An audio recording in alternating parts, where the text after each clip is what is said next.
मित्रों प्रणाम, जय श्री राधे। आज हम बात करेंगे तुला राशि पे। तुला राशि का मासिक राशिफल सितंबर के महीने का। आइए जानते हैं। जो बृहस्पति वक्रगत अवस्था में 4 सितंबर को हो गए हैं और शनि भी वक्रगत अवस्था में पहले से ही है। सूर्य राशि परिवर्तन करेंगे 17 सितंबर को आपकी द्वादश हाउस में आ जाएंगे। आइए जानते हैं। तुला राशि, तुला लगन। लगन में आपका केतु का संचार चल रहा है और राहु गुरु की दृष्टि आपकी लगन में है। जो आपका लग्नेश है वह कर्म स्थान में शुक्र महाराज विराज। केतु का जो दुष्प्रभाव आपको देखने को मिला पिछले कई महीनों से, उसमें कहीं न कहीं धीरे धीरे करके सुलोपन आ रहा है और जो इसके दुष्प्रभाव थे उसमें कमी नजर आई। इस समय आपको एलर्जी इत्यादि रेशरी है, फोड़ा, फुंसी इत्यादि यह केतु आपको दे सकता है और ब्लड में भी आपको एलर्जी जिसको बोलते हैं वह दे सकता है। इसके लिए आपको कुत्तों को रोटी देना चाहिए और बुधवार के दिन गाय को हरा चारा, ये आपके लिए अच्छा रहेगा, खास करके अक्टूबर तक यानी 30 अक्टूबर। अगर हम धन हाउस की बात करते हैं, जो धनेश है वह मंगल है और मंगल द्वादश हाउस में बैठा। शनि की यहाँ पे दृष्टि रहेगी,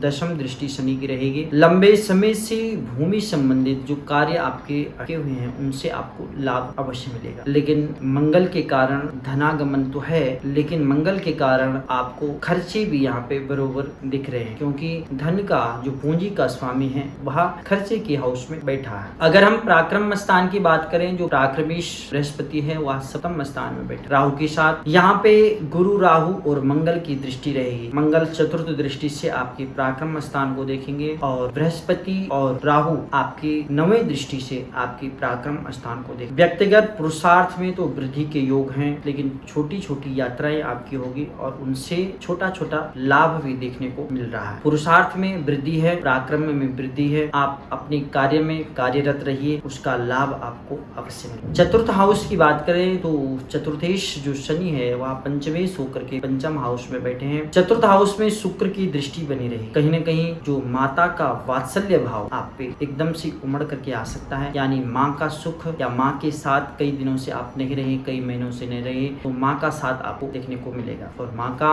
पूरा जो प्रेम है, वात्सल्य भाव है आपके साथ पूर्ण रूप से इस मंथ में रहेगा। शुक्र के कारण, शुक्र चतुर्थ हाउस को, सुख भाव को देख रहे हैं। शुक्र के द्वारा आपको पूरा का पूरा सुख, लग्जरी सुख आपको मिलने वाला है और सुख सुविधा की वस्तुओं में आपको खर्चे का भी योग बना रहा है। अगर हम पंचम हाउस की बात करें तो पंचमेश पंचम हाउस में शनि विराजमान है और यहाँ पे बुध और सूर्य आपके पंचम हाउस को देख रहे हैं। सूर्य 17 सितंबर तक यहाँ पे रहेंगे, तो 17 सितंबर तक सूर्य की भी दृष्टि आपके पंचम हाउस में रहेगी। संतान पक्ष के साथ विचारों में मतभेद रह सकता है 17 सितंबर। और संतान पक्ष जो भी महिलाएं अग्रसर हैं उनको यात्रा टाल देनी चाहिए, यानी ट्रेवल नहीं करना चाहिए, खास करके इस सितंबर के महीने में। आलस्य को त्यागें, विद्यार्थियों के लिए कहा जाएगा। और संतान पक्ष के लिए एक अच्छा समय है, लेकिन यात्रा को आपको टालना होगा, ट्रेवल ना करें। और विद्यार्थियों के लिए भी, विद्या अध्ययन के लिए यह समय बहुत अच्छा है, आलस्य को त्यागना होगा, यह आपके लिए अच्छा रहेगा। षष्टम हाउस की बात करते हैं, जो षष्ठेश जो बृहस्पति है सप्तम हाउस में बैठे हैं। यहाँ पे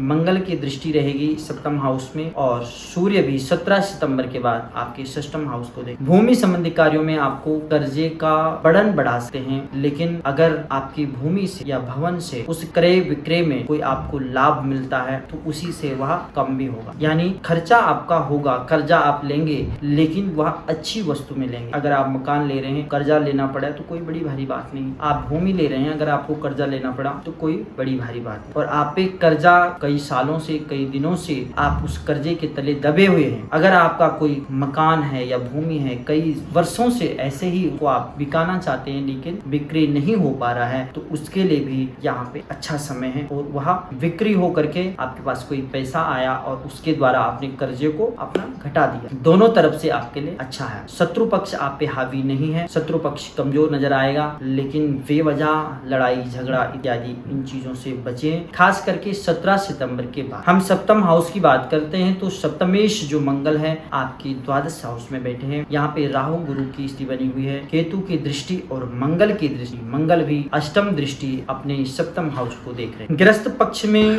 सुधार के योग हैं, क्योंकि जो मन मिटाव कई दिनों से चल रहा था उसमें सुधार के योग हैं और बिजनेस पार्टनर के साथ या व्यापारिक क्षेत्र में देखा जाए, अगर आप मेडिकल क्षेत्र से जुड़े हुए हैं तो यहाँ पे आपको बहुत अच्छा रिजल्ट मिलने वाला है। अब हम बात करते हैं आपके अष्टम हाउस की। जो अष्टमेश शुक्र है वह कर्म स्थान यानी दशम स्थान में बैठे हुए हैं। अध्यात्म के क्षेत्र में प्रगति नजर आ रही है और नौकरी से, व्यापार से आपको पूर्ण रूप से अच्छा लाभ और अच्छा समय नजर आ रहा है। बात करते हैं आपके भाग्य स्थान की। जो भाग्येश है वह बुध है और बुध आपके लाभ भाव में बैठ रखा है, तो ये बहुत अच्छा और उत्तम योग माना जाएगा। भाग्येश का लाभ स्थान में होना, साथ में जो है बुध आदित्य योग बनना, सूर्य भी वहाँ पे 17 सितंबर तक रहेंगे, भाग्य का पूर्ण रूप से साथ देगा। दशम हाउस की बात करते हैं, जो कि यहाँ पे शुक्र महाराज विराजमान है, जो कि स्मार्ट वर्किंग के लिए बहुत अच्छी जाने जाते हैं। यह शुक्र ग्रह जो कि पिता से आपको अच्छे संबंध रखने की आवश्यकता है। वैचारिक मतभेद से आप बचे। शुक्र के द्वारा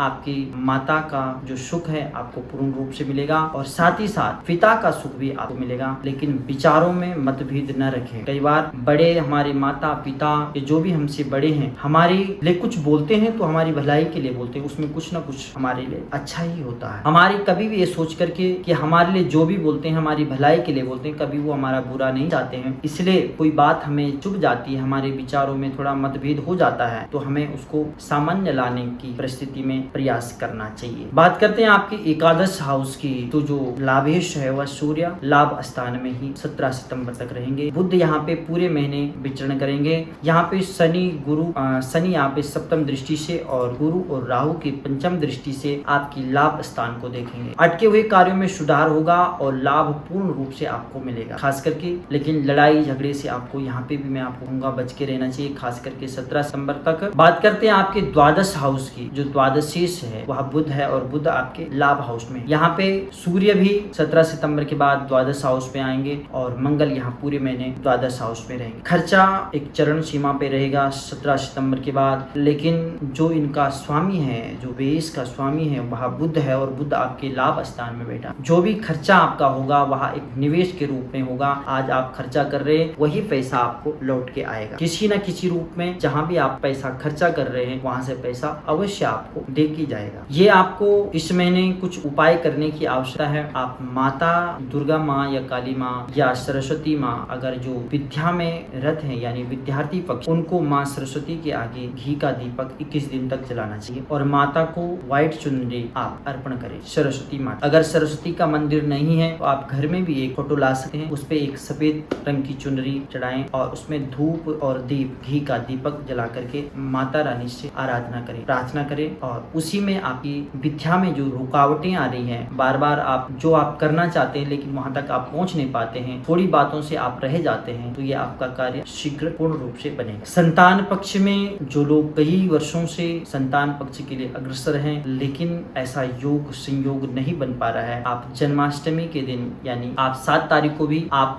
भगवान श्री कृष्ण जी को माखन और मिश्री का भोग लगाएं और एक वंशरी भगवान को अवश्य भेंट करें। ये आपके लिए अच्छा उपाय साबित। अगर हम लाभ के क्षेत्र में बताएं, आपके कार्य जो है कार्य क्षेत्र के बारे में बताएं, लाभ के क्षेत्र में बताएं कि आपकी इनकम उस प्रकार से हो नहीं पाती है, जो आप जितनी मेहनत करते हैं वो आपको फल नहीं मिल पाता है। बार बार व्यापार में, बिजनेस में घाटा हो जाता है। मित्र के साथ आपने पार्टनर्स में कार्य किया लेकिन मित्र जो है धोखा दे गया, आपको बड़ा झटका लग गया। नौकरी में साल भर 2 साल बाद आपको नौकरी चेंज करनी पड़ती है। इन सब के लिए आपको महाकाली के मंदिर में जाकर के आपने शनिवार या वीरवार के दिन, जितनी आपकी उम्र है, जितने वर्ष के आप हो रखे हैं, उतने ही नींबू की दानों की एक माला बनानी। यानी आप 30 वर्ष के हैं तो 30 नींबू की माला, उसमें एक प्लस कर देना, यानी 31 नींबू की माला माता रानी को अर्पण करें और एक नींबू अलग से ले जा करके उसको बीच से काट करके उसको उल्टा कर दीजिए, यानी जो अंदर की तरफ है वो बाहर आ जाएगी और जो बाहर की तरफ है वो अंदर आ जाएगी। यानी एक नींबू के 2 पीस करने हैं और उसमें घी का दीपक जलाना है। एक दीपक माता रानी के आगे जलाना है और दूसरा दीपक आप अपने घर में जला सकते हैं या अपने ऑफिस में जला सकते हैं या जहाँ पे आप व्यापार बिजनेस करना चाहते हैं वहाँ पे जलाइए। देखिए आपके कार्य में किस प्रकार से वृद्धि होती है, आपके धन आगमन में किस प्रकार से वृद्धि होती है, आप एक चमत्कार में। तो ये रहा आपके सितंबर के महीने का मासिक राशि पर। आज के लिए इतना ही। प्रणाम। जय श्री राधे।